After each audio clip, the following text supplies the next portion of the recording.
In front of me is Nubia Neo 5G, and today I would like to show you how you can switch on or off adaptive brightness.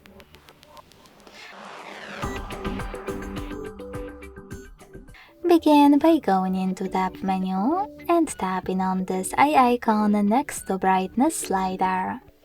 If the icon is blue, that means that auto brightness is on, but you can always switch it off by hitting the same one again. You can also go into settings and tap on display. Then click on this switcher next to automatic brightness feature to manage it. Thanks so much for watching. If you enjoyed this video, leave a like, comment and subscribe. Bye!